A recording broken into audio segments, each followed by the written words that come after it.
8 orang tersangka penganiaya bocah di Boyolali ditangkap polisi, termasuk ketua RT. Sebanyak 8 warga desa Banyusri, Kecamatan Wonosegoro, Kabupaten Boyolali, Jawa Tengah, ditetapkan sebagai tersangka kasus penganiayaan siswa SMP berinisial KM12.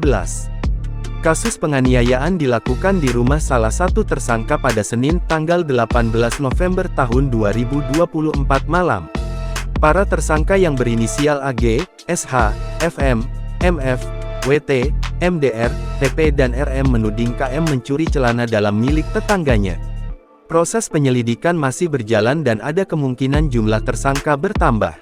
Kasat Reskrim Polres Boyolali, Ibtu Joko Purwadi, mengatakan ketua RT setempat dan istrinya termasuk dalam 8 tersangka kasus penganiayaan. Penyidikan yang sejak kemarin kami sudah mengamankan 8 orang terduga pelaku dan tadi malam sudah kita laksanakan pemeriksaan, kemudian kita tetapkan sebagai tersangka dan mulai hari ini sudah kami lakukan penahanan. Untuk peran dari Ibu RT maupun terduga pelaku lainnya nanti akan dalam pengembangan kami. Untuk yang lainnya nanti kita akan lakukan pendalaman lebih lanjut, paparnya, Kamis tanggal 12 Desember tahun 2024 dikutip dari tribunsolo.com.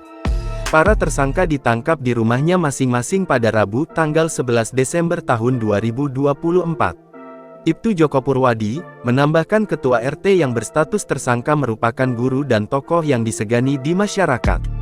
Termasuk ketua RT sudah kita amankan, lanjutnya. Keluarga korban melaporkan kasus penganiayaan di Mapolres Boyolali didampingi 6 pengacara.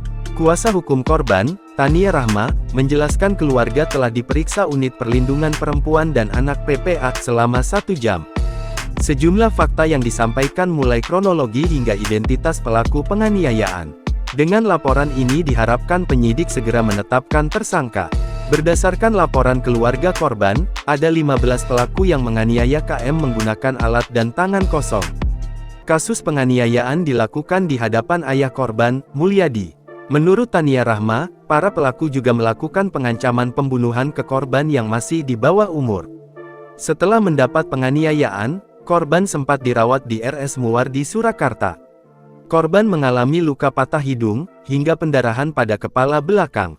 Kini, kondisi korban berangsur pulih, namun masih mengalami trauma. Sudah Download selesai. Tribun X sekarang. Menghadirkan lokal menjadi Indonesia.